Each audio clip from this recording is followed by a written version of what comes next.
Ang kwento ni Tomby. Ang kwentong ito ay hango sa totoong buhay.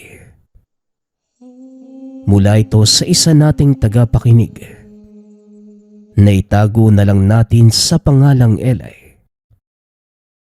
Walang eksaktong taon. Probinsya ng Marinduque. Maaliwalas ang panahon ng mga sandaling yun. Ngunit hindi maipinta ang mukha ni Eli.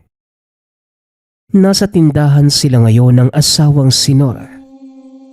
Ngunit kanina pa napapansin ang bawat dumaraan na panay ang dampot ng iilang butil ng panindang bigas. Sabay subo. Hoy Eli, kahit siguro plansya hindi kayang ayusin yung gusot ng mukha mo. Ano na naman ba yung reaksyong yan? Umayos ka nga kung gusto mong may lumapit sa tindahan natin. May lumalapit nga, pero palihim namang nagnanakaw. Basta-basta nilang dumadampot ng bigas sabay subo. Oh, tignan mo. Napatayo mula sa kinauupuan si Eli. Sabay turo sa babaeng pasimpleng dumakot ng bigas. Pinandilatan pa niya ito at sinamaan ng tingin. Nagulat ito sa lakas ng boses. Nagmamadali ng tumayo dahil sa takot. Ikaw talagang, huwag mo ngang takutin. Paano tayo makakabenta kung para kang asong aatake sa mga mamimili? Mamimili? May customer ba na basta nalang dadakot ng hindi nagpapaalam o nagbabayad? Hindi natin hinihingi sa supplier ang paninda. Para ganunin lang. Alam mo ikaw, malapit na akong mainis sa'yo. Hindi mo ba napapansin na naglilihi yung mga yon? Kahit kailan ang hina talaga ng kukote mo, parang wala kang pinagkatandaan. Aba, wala akong pakialam kung naglilihi man sila o hindi. Dinadamay pa nila ang paninda ko. Eh kung gusto nila ng bigas, bumili ka mo sila. Diyos me, manahimik ka na nga lang. Ang ingay-ingay mo eh. Maliit na bagay pinapalaki. Napabuntong hininga na lamang si Nora nang buhati ng asawa ang sako ng bigas at ipinasok sa loob. Hindi na pinansin dahil magkakasagutan na naman sila. Baka mas mahaba pa ang sagutan kesa sa listahan ng nabentang paninda. Nasanay na lamang si Nora dahil may ugali itong mahirap intindihin. Mas nauuna ang pagkamainitin ng ulo kesa pag-unawa. Makalipas ang ilang oras, dumagsa na rin ang mamimili sa munting pamilihan na meron lamang iilang tindahan. Hindi naman ito palengke ng bayan, ngunit dahil malayo, ginawa na lamang ng paraan para makabili ng pangangailangan sa araw-araw nang hindi dumarayo sa mismong sentro. Gulay at bigas ang pangunahing paninda nila Nora at Eli. Naging abala na din ang lahat ng tindero-tindera dahil sa siksikan at dami ng mamimili. Sa kabila ng pagiging abala ng lahat, nasa sulok lamang si Eli, ni hindi man lamang naisip na tulungan ang asawa, nakaliwat kanan kung kumilos sa dami ng customer. Pagkatapos ko rito, may masasakal talaga ako eh. Hindi man lang marunong tumulong, kitang maraming bumibili, paupo-upo pa. Ngunit kahit anong pagpaparinig ni Nora sa asawa, wala itong pakialam. Nakaupo lamang at panay ang pagmamasid sa paligid. Seryoso ang mukha na para bang may napapansin. Makalipas ang ilang minuto, tumayo na ito at nagsimulang maglakad. Nakisiksik sa dumadaan hanggang sa naaktuhan ang taong kanina pa sinusundan. Subalit hindi naabutan dahil napansin siya at mabilis itong nakaalis. Pagkabalik ng tindahan, sermon ng asawa ang bumungad sa kanya. Ano ba, Eli? Mahiya ka naman. Ang laki-laki ng katawan mo tapos wala kang balak na tumulong. Buhatin mo itong bigas at ihatid sa sasakyan na bumili. Lakad ka ng lakad. Parang ikaw ang may-ari ng lote, ha? Ang bumili ka mo ang pagbuhatin mo niyan. Alis muna ako, Nora. May mahalaga lang akong pupuntahan. Aba, hoy Eli, bumalik ka muna rito. Ay nako. Hindi na pinakinggan ni Eli ang asawa. Nagmamadaling umalis upang masundan ang nakitang lalaki.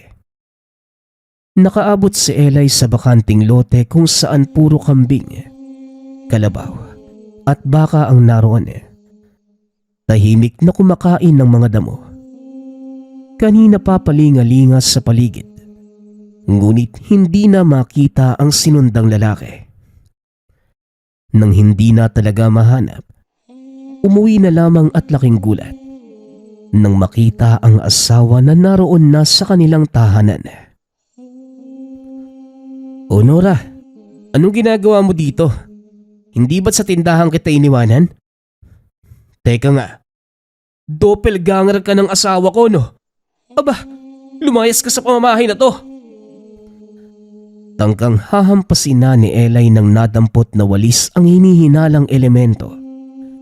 Ngunit naunahan siya. Imbis na masindak, napaaray matapos mapingot sa tenga. Doppelganger mo ang mukha mo. Sino ba naman ang gaganahan magtinda kung ako lang mag-isa?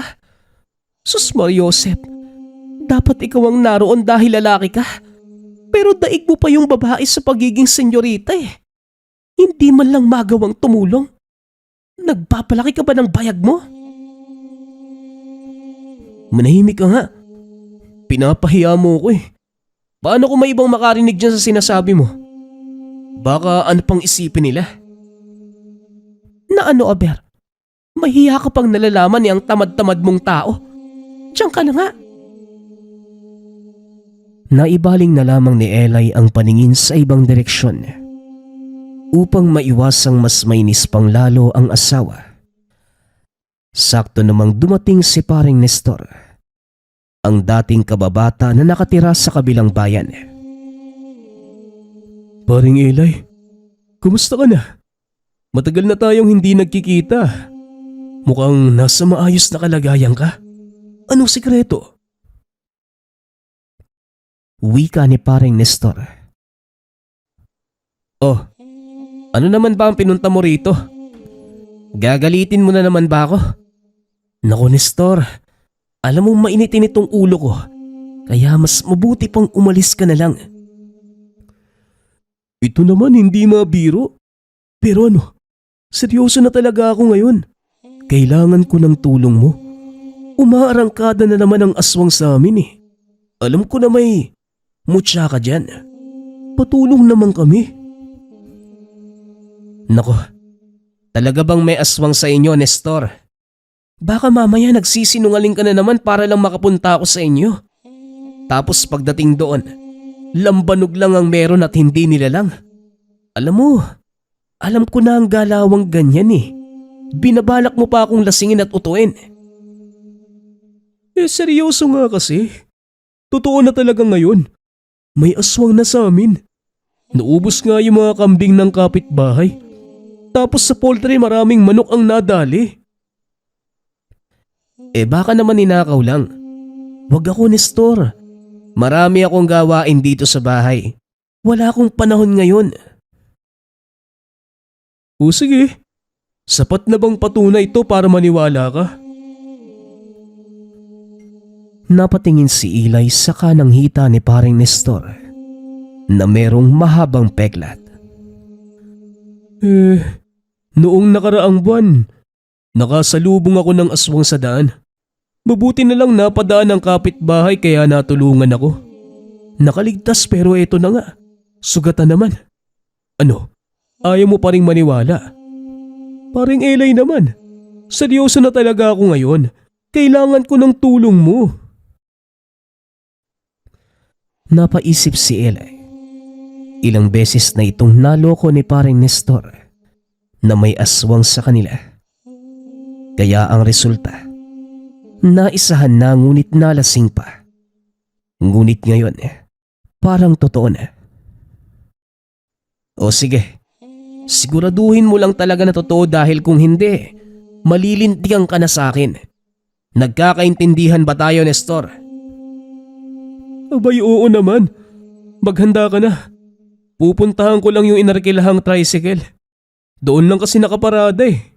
Babalikan kita, paring Eli. Sa pagtalikod ni paring Nestor, nagmamadali na ding pumasok ng tahanan sa Eli upang asikasuhin ang mga gamit. Sa kanyang paghahanda, sumingit ang asawa't nakiusisa. Oh, lalayas ka na naman. Ang kapal talaga ng mukha mo. Wala na ngang nagawang tulong dito sa bahay. Lalayasan pa ako. Eh kung may babalik ko lang yung panahon, hindi kita dapat pinakasalan.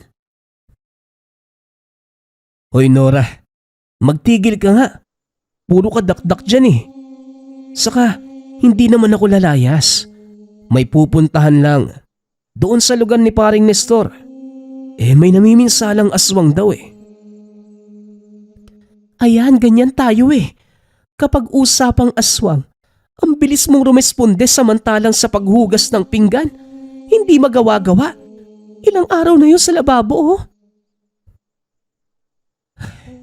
Ay naman, pwede bang isang tabi muna yan? Parang yan lang eh. Tsaka mas mahalaga ang mapuksa ang aswang kaysa sa paghuhugas ng pinggan. Ay hindi, hindi ka aalis. Dito ka lang dahil marami ka pang gagawin. Mahiya ka naman, Eli.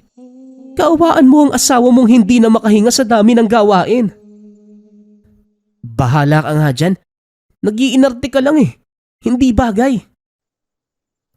Aba, hoy ano, lalayasan mo talaga ako. Bumalik ka rito. Hindi na pinakinggan ni Eli ang asawa. Nagmamadali na itong lumabas. Nakasalubong niya si paring Nestor. Nagtataka dahil sa malakas na sigaw ni Nora. Anong meron? Umiinit na naman ang dugo ni Maring Norma. Inaway mo na naman. Kayo talaga. Mula pagkabata hanggang ngayon, nagbabangayan pa rin. Mga away niyo pambata talaga eh. Magmaneho ka na nga lang bago tayo maabutan yan.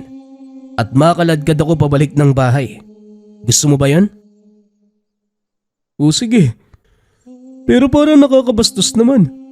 Kung hindi ko kakausapin si Maring Nora, nandito na lang din ako eh.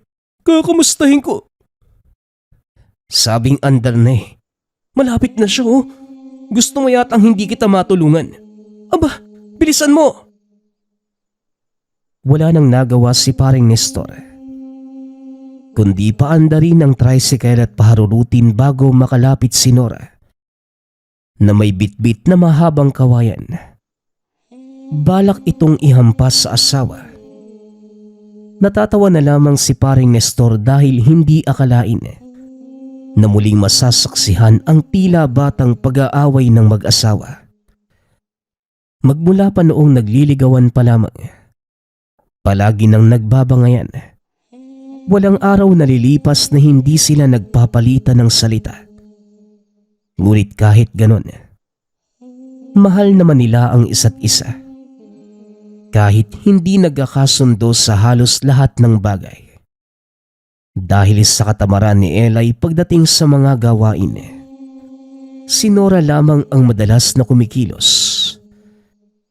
Ngunit sa kabila nito, suportado ng asawa ang pagiging antingero ni Eli. Minsan pa sinasamahan niya sa tuwing may dadayo sa kanilang tahanan para magpatulong.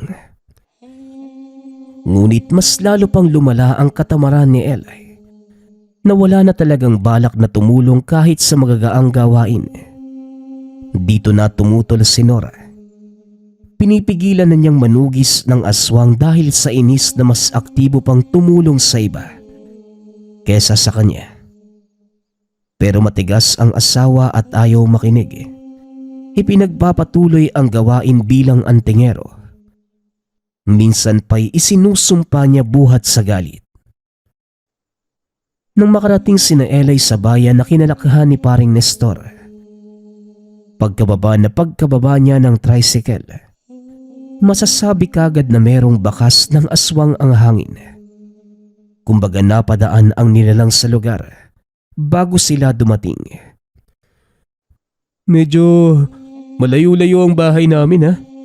Lumipat kami kasi inayos ng munisipyo itong kalsada. Kunting tiis lang sa paglalakad makakarating din tayo. Aba, nasa na yun? Ito talagang si Elay, oh. Hindi ko alam kung antingero ba o bula. Ang bilis mawala eh. Paring Elay, nasan ka na ba? Naku naman, oh. Lingid sa kalaman ni Nestor, lumihis ng daan ang kaibigan. May napansin ito sa kabilang daan at hindi na nagpaalam.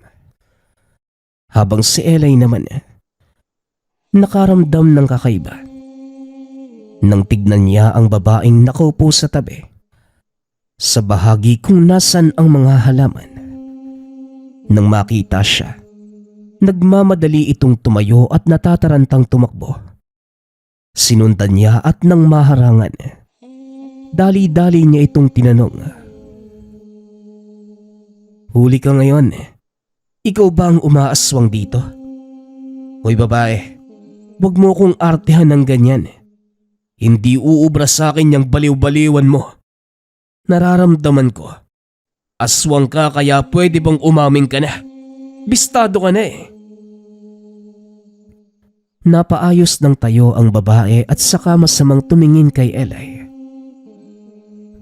Ano ba ang gusto mo? Nananahimik ako rito tapos bigla kang mananakot. Nananahimik? Mukha mo. Huwag mo akong bigyan ng ganyang rason. Kilala kita, aswang. Ikaw rin yung sa kabilang bayan eh. Swerte ka lang dahil inuna ko ang kaligtasan ng misis ko. Dahil kung hindi siya napahamak ng sandaling yon, tinapos na kita. O tapos, anong gagawin mo ngayon? Papatayin mo ko. O sige. Sige, gawin mo. Aba, sinusubukan mo ko, ha? Akala mo yata hindi kita papatayin, ano? Baka nakakalimutan mo. Wala kang lakas ngayon dahil may araw pa. At dahil sinusubukan mo ko, pues, pagbibigyan kita. Naalerto ang babae nang hawakan ni Elay ang pangil na nakasabit sa leeg at nag-usal ng orasyon. Kagad itong kumaripas ng takbo. Nasundan naman ito ng antingero hanggang sa umabot sila sa kagubatan. Nang wala nang mapuntahan, napilitan ang aswang na harapin ang hantungan sa mga kamay ni Elay. Naging mabilis ang pagkilos nito. Inilabas ang itak sa tagiliran. Dali-daling tinaga ang leeg ng aswang. Ilang sandali pa, dahan-dahan nang nawala ng lakas at unti-unting nagsara ang mga mata. Nang humandusay na sa lupa, napailing na lamang si Elay. Napadasal pa bilang paggalang sa kaluluwa ng yumaong aswang. Kahit papano, may kaluluwa ka pa rin kagaya ko. Ang pinagkaiba nga lang, mas halangyang sa'yo. Nang masiguradong patay na nga ang aswang, pinunasan ito ng tuyong dahon ang dugo ng aswang. Ibinalik sa sisidlan. Pagkatapos, nagmamadaling iniwanan ang bangkay. Naging maingat ito. Hindi hinayaang may maiwang bakas na magtutukoy sa kanya. Dahil kapag nagkataong nalaman ng mga tao na siya ang pumatay, malaking problema ang aabutin. Dahil sa mga mata nila, karaniwang baliw lamang ang babae. Pagdating ni Eli sa kalsada, bumungad ang nag-aalalang kaibigan. Oh, buti naman at nagpakita ka na. Eli, kung saan na ako sumuot para hanapin ka. Saan ka ba galing? Bakit maraming dahon na kumapit sa damit mo? Dumumi lang ako sa kakahuyan. Pasensya na kung hindi ako nakapagpaalam ha. Gusto na talagang lumabas eh. Alam mo, ang dugyot mo talaga pare. May banyo naman sa bahay eh. Mas pinili mo pa talaga sa kakahuyan dumumi. Halika na nga lang, sumunod ka sa akin ha. Kapag ikaw nawala ulit, bahala ka na talaga. Pagkarating sa mismong tahanan ni Nestor, dumiretso sa kusina si Eli na para bang bahay niya rin. Nagtimpla ng kape at saka nautusan pa ang kaibigan na bumili ng tinapay. Nang makabalik, siya lamang din ang kumain ng monay at hindi na nag-abalang mamigay. Putay gutom ah. Kakatapos lang dumumi. Kumain naman ngayon. May sinasabi ka ba, Nestor? Baka gusto mong makihigop ng kape ko. Aba, magtimpla ka. Hindi ako gutom. Tsaka pwede bang hanapin mo na kagad yung aswang para matapos tayo ngayong araw? Ayoko na ipagpabukas. Baka kung ano na naman yung gawin ng nilalang na yun. Kawawa naman kung madama yung pamilya ko. Huli ka na pare. Nagsimula ng kainin ng bulate yung katawan ng aswang. Wala ka nang dapat ipag-alala. Ligtas na kayo ng pamilya mo pati yung bayang to. Ano ka mo? Paano naman eh, kakarating lang natin dito. E di sinabay ko na sa pagdumi ko kanina, yung pagtumba sa aswang na gumugulo sa inyo dito. Wala na, tapos na. Napanganga at natulala na lamang si Nestor sa sinabi ni Eli. Hindi niya mawari kung nagbibiro lang ba ito o ano. Ngunit dahil seryoso ang pagkakasabi, hindi niya tuloy magawang magtanong muli. Nanahimik na lamang ito ngunit gulong-gulo ang isipan sa katanungan kung paano napadali ang pagtugis sa aswang. Pagsapit ng hapon, naghanda na si Eli sa pag-alis. Babalik na sa kanyang tahanan. Hinatid ito ni Nestor dahil may kalayuan at hindi kayang lakarin. Habang nasa daan, narinig nila ang usapan tungkol sa natagpuang katawan sa kagubatan. Naku, kawawa talaga si Helena. Baliw na nga, pinagkaisahan pa. Ayun, namatay tuloy. Kawawa nga dahil tinakasan ng sariling pag-iisip. Mas kinawawa pa. Lintik talaga ang gumawa nun. Napatingin si Eli sa kaibigan. Dahil sa huling sinabi nito, sumama ang loob ngunit hindi magawang sabihin na siya ang pinatutungkulan dahil baka mabuking. Minabuti na lamang manahimik kesa madulas kapag nagsalita pa. Makalipas ang ilang sandali, nakarating din sila. Pagkababa ng tricycle, sumalubong kagad si Nora at pinaghahampas si Eli. At naisipan mo ba talagang bumalik? Sana hindi na lang. Ang kapal ng mukha mo. Pagkatapos mo kong layasan, ito at bumabalik ka? Aba, wala na talagang mas ikakapal yung pagmumukha mo. Ano ba, Nora? Papatayin mo ba ako? Ang lakas ng hampas mo. Parang bakal yung kamay mo eh. Oy Nestor, tulungan mo nga ako dito. Pakilayo ang demonyitang to. Uy paring Eli, diyan kita hindi matutulungan. Away mag-asawa yan. Bawal manghimasok ang ibang tao. Nagmamadaling lumayo si Nestor upang mabigyan ng oras ang mag-asawa na sila lang. At isa pa, nahihiya itong manatili dahil pinagtitinginan ng mga kapitbahay at dumaraan ang dalawa. Tignan mo, dahil hindi ka nagsibak ng kahoy, ako ang gumawa at ito, nasugatan ako. Kasalanan mo at tatamad-tamad ka. Ganyan tayo eh. Ako ang sinisisi mo sa pinagagagawa mo. Kasalanan mo naman talaga eh. Kung gumawa ka ng gawaing bahay, hindi sana ako gagawa. Ayan tuloy, nagkasugat ako ng wala sa oras. Ay naku Nora, kahoy dapat ang tagain, hindi yung kamay mo. Ganon? O sige, tumakbo ka at hahabulin kita ng itak. Buwisit ka. Santissima, sinapian ka na talaga ng demonyo. Kumaripas ng takbo si Eli bago pa maabutan ng asawa na hindi niya inaasahang hahabulin siya ng itak. Sa tanang buhay niya, ngayon pa lamang ito natakot ng gusto. Pati mga kapitbahay kinabahan sa kanila. Normal naman sana ang bangayan, ngunit mukhang napasobra ngayon na ikinagulat ng lahat. O ano, hindi ka bababa dyan? Sinasagad mo na ako, Eli. Kung maibabalik ko lang talaga ang panahon, sana noon pa. Dinispatcha na kita. Ay, ako rin naman. Kung maibabalik ko lang ang panahon, sana yung kapatid mo na lang yung niligawan ko. Ewan ko ba kung bakit minahal kita eh. May lahi ka palang demonyo. Bakit ngayon pa lumabas ang ugaling yan? Sana noon pa para naiwasan ko na. Sagot ni Eli habang nakatingin sa ibaba ng puno. Buisit naman tumatandang to. Kung kailan matagal na kami, naging asal demonyo. Si Satanas talaga hindi marunong pumili ng sasapian no?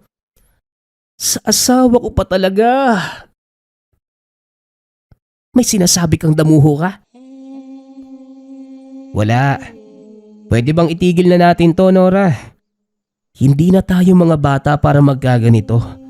Hindi ka ba nahihiya sa mga kapitbahay natin? Pinagtatawanan tayo dahil dyan sa ugali mo mas bulok pa yata sa lantang gulay. Hoy, pagod na ako. Kapag ako nahulog dito at namatay, mumultuhin kita.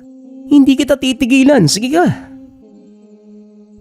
Di gawin mo. Sinong tinatakot mo, Aber? Kahit ngayon nga nabuhay ka, para ka ng multo eh. Huwag ka nang umuwi sa bahay ha. Sinasabi ko talaga sa'yo. Nakahinga ng maluwag si Eli nang ang asawa na mismo ang tumigil. Akala niya hindi siya makakababa mula sa pagkakalambitin sa puno ng niyog. Nang makababa, napasalampak pa sa lupa dahil sa matinding pangangatog ng mga tuhod. Pawisan pa at kabadong-kabado. Ay sus Mariosep tong asawa ko. Asawa ko ba talaga to o ibang tao? Hindi ko na yata kilala. Mamamatay pa ako nang wala sa oras. Diyos ko. Pinalipas muna ni Eli ang ilang oras. Nang sumapit ang gabi, binalak niyang umuwi upang makapagpahinga naman. Ngunit nang nasa bakuran na siya ay biglang tinabla ng takot. Nakita niya ang asawa na abala sa gawaing kusina. Dinig na dinig pa ang sermon nito. Nahiya na tuloy itong pumasok kaya naupo na lamang muna sa labas. Habang nasa ganong sitwasyon, dumating ang kapitbahay na si Mang Kuling. May kasama itong mag-asawa na hindi pamilyar sa kanya. Magandang gabi sa inyo, Eli. Sila pala sina Gian at Elena, kaanak ko sa kabilang bayan. Nandito sila para humingi ng pabor sa iyo. Sana ay matulungan mo. Bakit? Anong meron? Anong problema ng dalawang to? Ito kasing asawa ko, Eli. Nagbuntis tapos noong nanganak na. Patay ang bata paglabas. Ang sabi ng pinuntahan naming manggagamot, inaswang daw ang sanggol.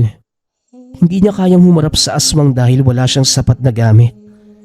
Nandito kami ngayon para humingi ng tulong sa iyo. Gusto naming gumanti sa hayop na pumatay sa anak namin. Sana matulungan niyo kami. Ay nako, umaarangkada na naman ang mga aswang na yan. Naiintindihan ko ang sakit na dulot ng pagkawala ng inyong anak.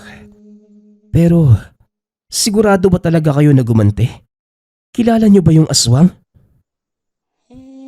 Oo, hindi ako pwedeng magkamali.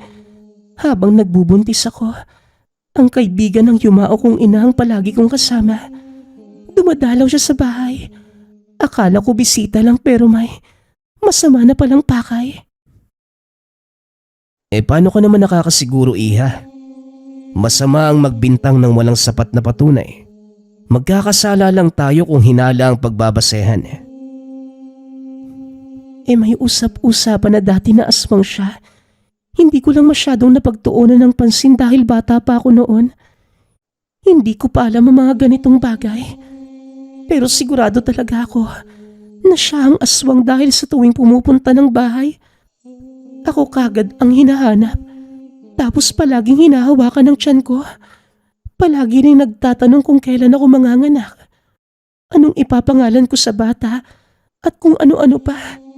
Kahina-hinala naman talaga, hindi ba? Sabagay. O siya, umuwi na kayo dahil bukas na bukas. Magpapasama ako kay Mang Kuling sa tahanan niyo. Obserbahan natin yung pinaghihinalaan yung aswang at kapag sigurado na tayo, saka natin siya paparusahan. Ayos ba? Gabi na kasi at galing pa ako sa mahabang lakad. Hindi pa ako nakakapagpahinga. Sige po, wala pong problema. Hihintayin ka namin, Eli. Salamat na kagad. O sige na, umuwi na kayo. Ihatid mo na lang, Mang Kuling. Gabi na at baka mapano pa sila sa daan. Nang umalis na ang tatlong bisita, hindi maiwasang makaramdam ng lungkot ni Eli. Palaging nangingibabaw ang emosyon pagdating sa mga bata o sanggol na nabibiktima ng aswang. Minsan na din itong nawala ng anak kaya naiintindihan niya ang mag-asawa. Ang galing mo naman. Kapag ibang tao, ang bilis mong tumulong. Kapag may aswang natutugisin, alisto ka. Tapos sa akin wala kang ni katiting na awa. Hindi ka marunong tumulong sa mga gawain. Halos mapatalon sa gulat si Eli sa biglaang pagsigaw ng asawa. Hindi niya namalayan ang paglabas at paglapit nito sa kanya. Nakatikim pa ito ng hampas ng sandok. Nora, masakit yun . Alam mo bang nakakabaliw ang mahampas ng sandok? Tumigil ka na. Huy, aba. Di mabaliw ka. Wala akong pakialam. Hindi pa rin tinigilan sa paghampas si Eli.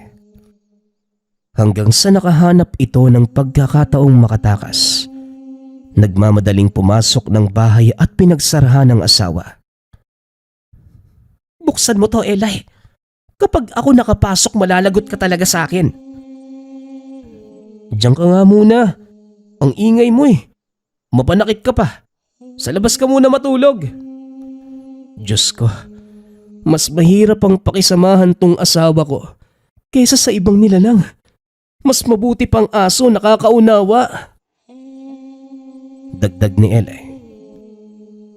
Lumipas ang gabi na puro bangayan ang maririnig sa kanilang munting tahanan. Hirap ding makatulog ang katabing bahay dahil sa lakas ng boses. Hindi lang sila sinaway dahil nahihiya. Hanggang sa pagsapit ng umaga, wala pa ring nagbago. Ingay pa rin ang mapapakinggan. O sige lang, umalis ka na. Manugis ka ng manugis hanggang sa maubos ang aswang sa mundong to. Huwag kang tumigil. Maghanap ka ng nilalang napupuksain mo. Gawain mo yan . Tungkulin mo yan bilang antingero. Pero huwag ka nang bumalik sa bahay na to kahit kailan, ha? Peste ka. Doon ka na sa mga aswang makitira. Napapikit na lamang si Eli sabay takip ng magkabila ang tenga. Tila may tumutunog na kampana sa pandinig. Sa lakas ng boses ng asawa, Hindi na lamang niya binigyan ng pansin. Tiniis ang kaingayan hanggang sa nakawala na ito nang makaalis ng tahanan.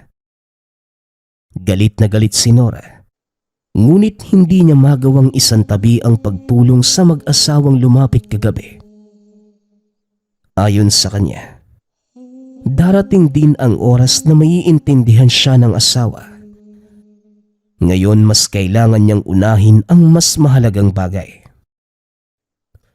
Sa tulong ni Mang Kuling, narating ni Elay ang bayang tinitirhan ng mag-asawa. Masyado itong malayo. Hapon na nang makarating bago pa sumapit ang gabi. Ilang bundok ang kanilang dinaanan. At base dito, naintindihan niya ang kalagayan ng lugar. Hindi nalalayong pamugaran ng aswang. Mabuti naman nakarating kayo bago sumapit ang gabi. Diyan kasi sa bundok may aswang na nag-aabang kaya wala nang maglalakas loob na lalabas pa dahil sa takot. Wika ni Gian.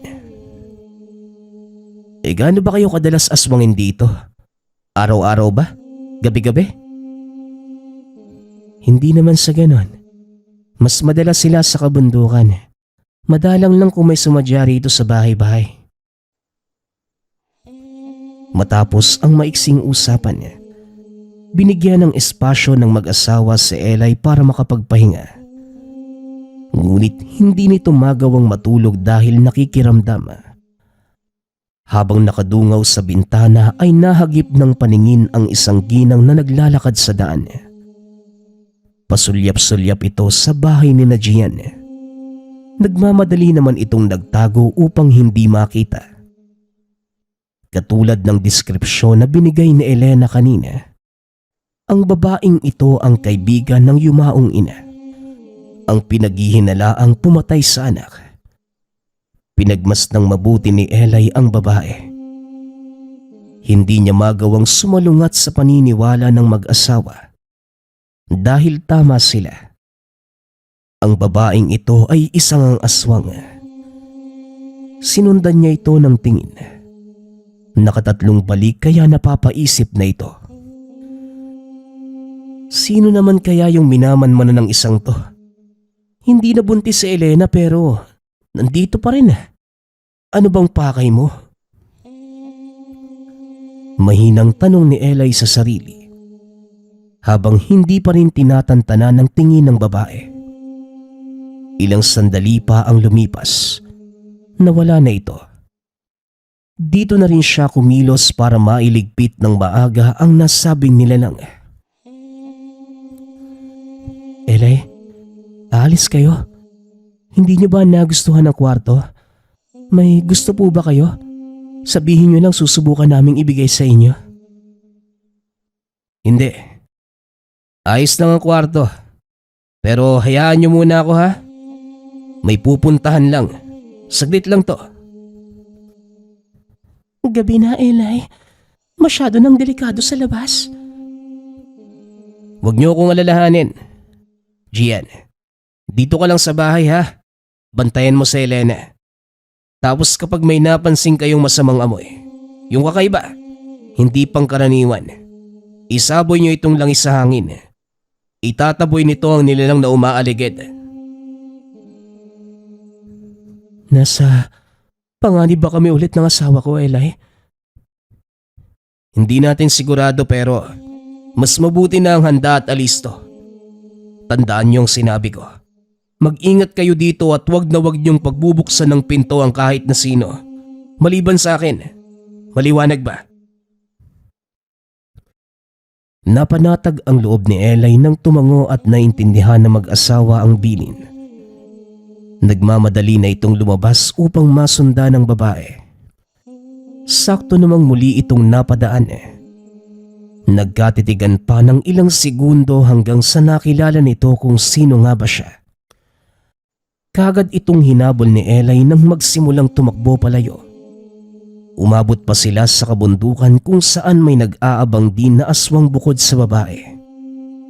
Ngunit dahil malakas ang tangan niyang mutya sa pangil ng musang, sila na ang nagkusang umatras. Ganyan nga, magkusa kayong umalis para hindi na ako mag-aksaya ng oras sa pakikipaglaban sa inyo. Pero, buwisit na babaeng to ang tigas Nagsialisa na ang mga aswang na nag-aabang sa bundok. Ngunit ang babaeng hinabol, nanatiling nakatayo sa hindi kalayuan. Tila hinahamon ito base na rin sa paraan ng tingin nito. Hoy ikaw, ano, lalaban ka ba? Ang tigas mo rin ano? Mga kasama mo umalis na, ikaw nandito pa. Gusto mong mamatay, manang? Bilib din ako sa iyo Bistado ka na nga, hindi ka pa rin natatakot. Dinukot ni Elay ang patalim.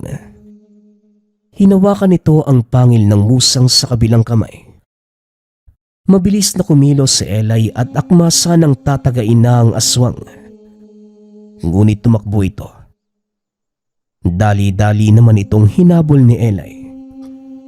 Hindi naman nakalayo dahil naabutan bago pa makakyat sa kabilang bundok. Mahigpit niya itong hinawakan para hindi na makatakas. Grabe ang bilis mo Pero pasensyahan na lang tayo dahil hindi na kita kakaawaan. Pati apo ng yumao mong kaibigan dinali mo. Anong klaseng kaibigan ka? Sabagay, ang halimaw ay mananatiling halimaw at hindi kikilala ng kaibigan sa oras na magutom ang sikmura.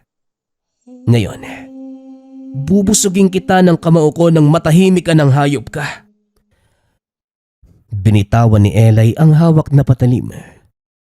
Mabilis na pinagsusuntok ang nilalang. May balak pa sana itong magpalit ng anyo bilang aswang. Ngunit hindi na natuloy dahil sa laki ng pinsala na dulot ni Elay. Patuloy pa sa pagpupumiglas ang nilalang. Ngunit hindi na pinatagal pa ni Elay ang labanan. Kinuha nito ang patalim. Itinarak sa dibdib ng aswang. Sa puntong yon, nangisay, nanghina at tuluyan ng binawian ng buhay. Matapos humandusay sa lupa, napabuntong hininga na lamang si Elay. Sandali pa niyang tinignan ang bangkay.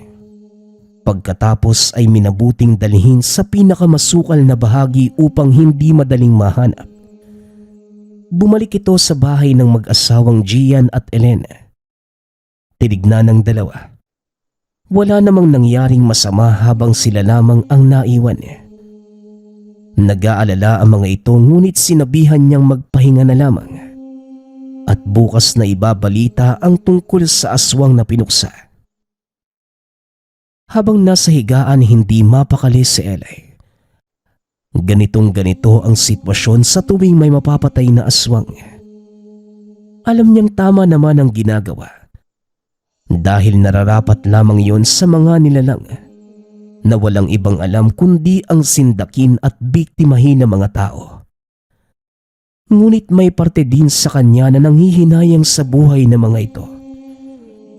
Minsan na din siyang napatanong kung bakit may ganong klaseng nilalang sa mundo. Bakit kailangan pang may masaktang tao at may mamatay na aswang? Bakit hindi nilang magsama nang walang nasasaktan? Naging mas malalim pa ang pag-iisip niya hanggang sa namalaya na lamang na sumikat na ang araw. Kung hindi nahawi ang kurtina ng bintana, hindi pa mapapansing umaga na pala. Bumangon na lamang ito at lumabas. Sakto namang gising na ang mag-asawa. Upang wala nang masayang na oras, ipinagtapat na niya ang totoong nangyari nung nagdaang gabi. Ayun nga, tama kayo na ang babaeng kaibigan ng yumaon yung ina ang aswang. Nakaengkwentro ko kagabi at yun na nga, wala na siya. Huwag na kayong mag-alala. Dahil magmula ngayon wala nang gagambala sa inyo. Saka, iiwanan ko rin kayo ng pangontra para kahit papano may proteksyon dito sa inyong tahanan. Hindi na rin ako magtatagal. dahil may bahay din akong uuwian. Kaya pagkatapos ng agahan, nagpaalam na si Eli. Siniguro niyang mapanatag ang kalooban ng mag-asawa bago tuluyang umalis. Ilang sandali rin itong nagmasid sa kabundukan. Malakas ang enerhiya ng mga aswang doon at para mabawasan, may inilibing itong butil sa mismong bundok. Sinabayan na rin ng maiksing orasyon. Nang matapos, nagpatuloy na ito sa paglalakad. Pagka-uwi ng tahanan, hindi pa nakakaupo ay binulabog na ng ingay mula sa nagtataasang boses ng asawa. Kakagaling lang nito mula sa tindahan. May dala pang mga gulay na walang pakundangang ibinato sa kanya. Aba, nakauwi na pala ang magaling kong asawa. Sino nagsabing bumalik ka rito? Ang linaw-linaw ng pagkakasabi ko na sa mga aswang ka makisama. Dahil sa kanila ka naman alisto, di ba? Nora, ano ba? Magtigil ka na nga. Hindi ka na nahiya sa mga kapitbahay. Malapit na tayong palayasin ng mga yan sa kaingayan mo. Kaya pakiusap lang. Pakitikom naman niyang bunganga mo kahit ngayon lang. Huwag mong idahilan ng ibang tao. Umalis ka. Lumayas ka. Wala ka ng parte sa bahay na to. Doon ka tumuloy sa mga tinutugis mong aswang.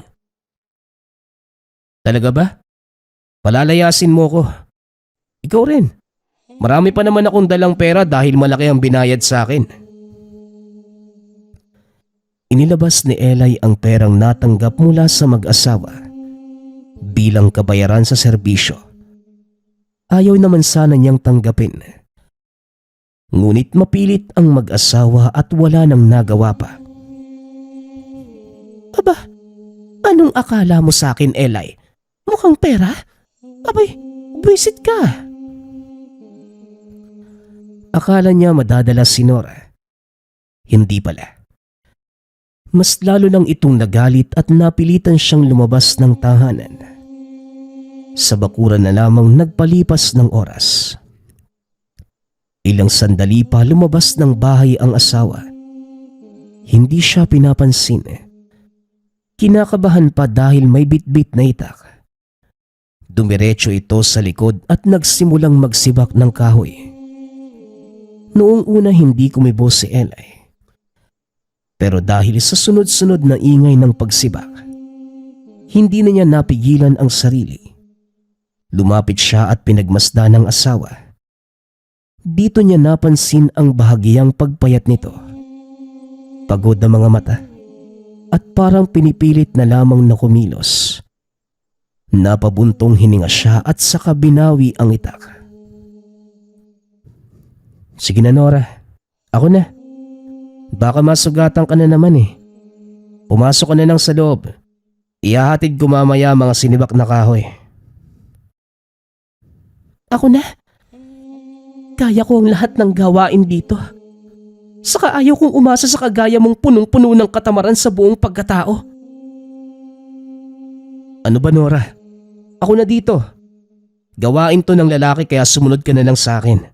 Huwag kang makulit. Aba, tingnan mo kung sinong magsalita. Talaga ba Eli? Ano, gumana na ba yung mutya mo kaya ka nagkakaganyan? Hindi uubra sa akin ang estilo mong yan. Bait-baitan? Nora, pasensya ka na kung tamad tong asawa mo. Pero gumagawa naman ako ng mga gawaing bahay. Hindi nga lang nagagawa kaagad pero tinatapos ko naman. Ano pa bang gusto mo? Mabuti at natanong mo yan. Ang gusto ko lang naman Eli, huwag mong iparamdam na mas mahalaga pa ang tungkulin mo bilang antingero kaysa sa akin na asawa at pamilya mo. Parang palagi na lang akong nahuhuli. Parang mag-isa lang ako sa buhay na to. Hindi na kita maramdaman. Parang ang layo-layo mo na. Masyado kang nakatutok sa panunugis ng ibang nilalang na nakalimutan mo na ang responsibilidad bilang asawa. Ayos lang sana kaso Parang unti-unti mo na akong ibinabaon sa limon. Nakakasakit ka ng damdamin. Tinilikuran siya nito matapos yung sabihin. Aba, yun lang pala ang kinakagalit mo eh. Ano bang gusto mo? Lambing? Lalambingin kita. Ibibigay ko lahat ng... Naitikom na lamang ni Eli ang bibig. Sabay hugot ng hininga. Hindi niya inaasahan na yun pala ang dahilan ng asawa. Akala niya may mas malalim pang rason. Ngunit nang inisip ng mabuti ang sinabi nito, nakaramdam siya ng awa. Napagtanto niyang naiiwanan na ang asawa ng hindi namamalayan. Sumapit ang 7:00 ng gabi. Nasa labas pa rin si Eli. Hindi sila nagkausap ni Nora. Ayaw niyang unahan dahil masama pa ang loob nito. Lumipas ang ilang sandali. Nakaidlip si Eli. Nagising na lamang na may tumupik sa balikat. Pagmulat, bumungad sa mukha niya si Aling Nena. Pasensya na kung nagulo ko ang pag-idlip mo, Eli. Kailangan ko lang talaga ng tulong. Inaaswang ang anak kong si Tonya. Kaya maaari bang tulungan mo ko? Ano? Paano niyo naman ho nalaman na inaaswang? Nasa kabilang baryo naman ang anak mo Hindi ba? Pagkagaling ko sa tindahan, dinalaw ko siya at ayon sa mga kwento niya, may umaaligid daw. Magtatatlong gabi na. Tulungan mo naman ako, Eli. Paano naman ho siya nakakasigurong aswang umaaligid? Baka kapitbahay lang nila. O hindi kaya kawatan o iba pang masasamang loob. Paring Eli, alam ng anak ko ang pinagkaiba ng ordinaryong tao sa isang halimaw. O sige, Aling Nena. Tignan natin. Sandali lang. Magpapaalam lang ako sa asawa ko, ha? Sige na. Umalis ka na. Unahin mo na yung aswang baka makawala pa. Nagulat pa sila pareho ni Aling Nena ng pabalibag na sinara ni Nora ang pinto. Magkaawa yata kayo ng misis mo, Eli. Pero pwede bang unahin mo muna ang anak ko? Ayaw kong mawalan ng apo. Nalilito si Eli kung sino ang uunahin. Ngunit sa huli, pinili niyang tulungan muna ang ibang tao. Nagmamadali silang nagpunta sa kabilang baryo at malayo pa lamang. Amoy na ng matanda ang aswang. Habang sakay ng tricycle. Habang hawak ang mutya ng pangil ng musang. Nagsimula na ito ng mga orasyon at pagkababa na pagkababa. Hinanap kagad ang pinagtataguan ng nilalang. Inutusan niya si Aling Nena na puntahan ang anak na buntis para masamahan. Samantalang siya naman ang tumutugis. Sa likod bahay pala nagtatago ang nilalang. Maingat na lumapit si Eli para hindi madaling mapansin. Nang makalapit, inambahan niya ngunit mabilis itong nakakilos. Nanlalaban pa kaya medyo nahirapan si Eli. Napaatras ito upang makailag sa mga pagkalmot. Mabuti na lamang kakahuyan na sa bahaging yun. Dista-distansya ang mga bahay kaya't walang ibang nakapansin sa kanila. At isa pa, madilim na ang paligid. Nang makabuelo si Eli at masukat ang galaw ng aswang, hindi na niya ito kinaawaan. Nag-usal si Eli sa tangang mutya. Mabilis na kumilos. Pinagtataga ang nilalang. Hindi pa nakontento si Eli. Hinubad nito ang pangil. Isinuot sa leeg ng nilalang. Dito na nangisay ng todo ang aswang na makalipas ang 1 minuto. Hindi na nakagalaw. Tuluyan itong binawian ng buhay. Umalis na rin siya kagad para matignan ang kalagayan ni Aling Nena. Pagdating sa bahay, naabutan niya ang maglola na dahan-dahang lumalabas dahil manganganak na ang apo. Tulong! Elay, manganganak na ang anak ko. Doon tayo sa bahay ni Maring Zelda. Dumakad naman sila sa kabilang sitio para mapuntahan ang tahanan ng kumadrona. Nang inasikaso na ang panganganak, hindi magawang umalis ni Elay dahil nangangamba ito na baka may pumuslit na aswang at madali ang sanggol. Naghintay siya hanggang sa lumipas ang ilang sandali at nailabas na ang bata. Naging maayos ang pagluwal. Wala na din ang banta ng panganib. Nang masigurong ligtas ang lahat ay nagpaalam na ito. Pasado 1:00 na mga sandaling yun, nang makauwi si Elay sa tahanan, tahimik na ang paligid maging ang bahay. Nakapasok naman ito dahil nakuhang buksan ng pinto. Nang makitang mahimbing nang natutulog ang asawa, dumiretso na lamang sa silid para makapagpahinga na. Kinabukasan, tinanghali ng gising si Elay. Wala na si Nora na mga sandaling yun.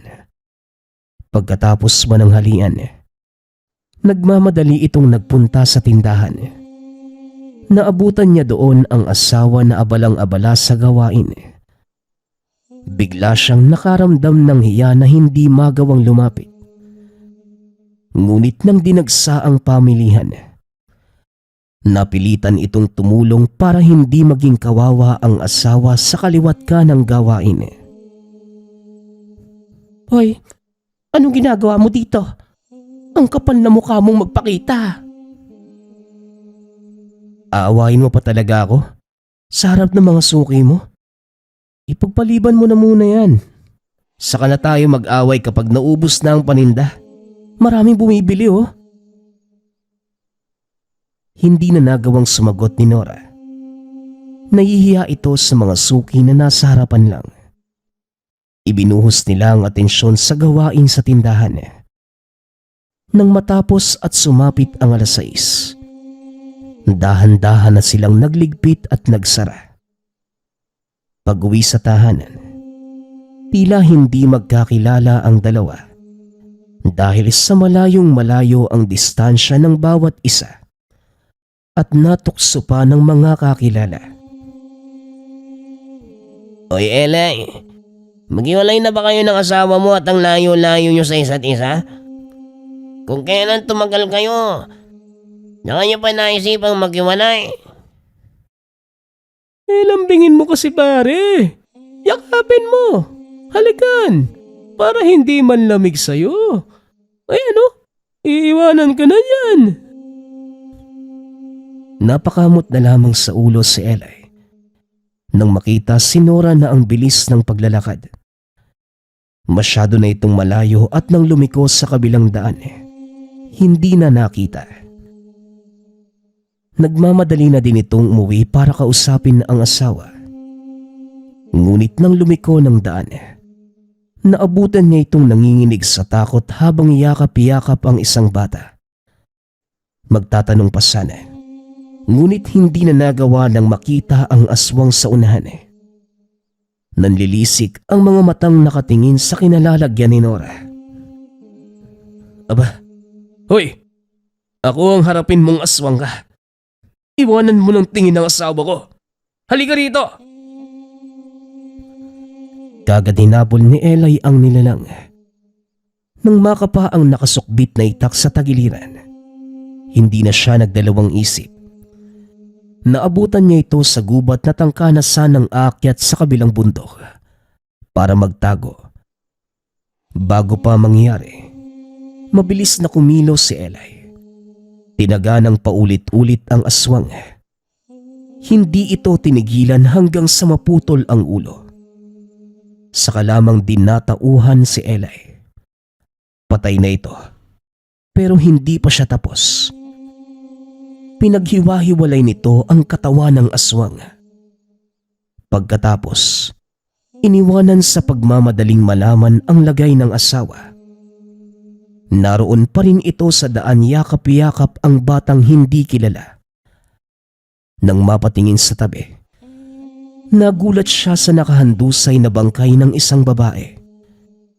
Nakilala din dahil tinawag ito ng bata na nanay. Isang linggo ang lumipas. Namuhay sina Elay at Nora sa kanilang tahanan, kasama ang batang naulila sa ina. Ito din ang naging tulay para magkaayos sila. Hindi na humadlang si Nora kahit araw-araw na umalis ang asawa para manugis dahil meron na itong kapiling. Subalit binago na ni Elay ang ugali. Naninibago sa pagdating ng bata, kaya nasabik na mumasta bilang ama. Umalis man siya para manugis, nagmamadali itong umuwi para makapiling ang pamilya at ang bagong biyayang dumating sa kanila. Ang dating bangayan, ngayon ay maayos at magaan ang pinag-uusapan. Nagpapasalamat nga pala ako sa lahat ng sumusuporta sa ating channel. Nawa ay patuloy niyong suportahan at pakinggan ang ating mga kwento. Hanggang sa muling pakikinig. Paalam.